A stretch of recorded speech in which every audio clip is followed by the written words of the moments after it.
கொஞ்ச நாளைக்கு முன்னாடி ஸ்டாலின் சார் ஒரு உருட்டு ஒன்று உருட்டினாரு, நீங்க கேள்விப்பட்டிருப்பீங்க.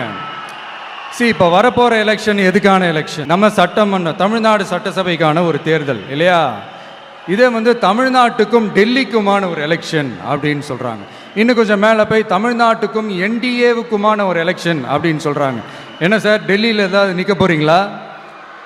அப்புறம் ஏன் தமிழ்நாட்டுக்கும் டெல்லிக்குமான ஒரு எலெக்ஷன் சொல்றீங்க? அப்புறம் இது ஏதாவது பார்லிமெண்ட் எலெக்ஷனா? பிரதமர் பதவிக்கு ஏதாவது போட்டி போடுறீங்களா? அப்புறம் ஏன் அதை தமிழ்நாட்டுக்கும் என்டிஏவுக்குமான ஒரு எலெக்ஷன் சொல்றீங்க? எங்களுக்கு புரியலையே சார், இது என்ன லாஜிக்னு எங்களுக்கு புரியலையே.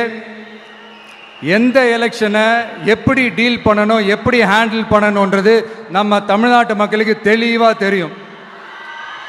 நம்ம தமிழ்நாட்டு மக்கள் மாதிரி ஒரு தெளிவான மக்களை நீங்க பார்க்கவே முடியாது. சூப்பர் கிளாரிட்டியோட சூப்பர் மக்கள் சார் நம்ம மக்கள்.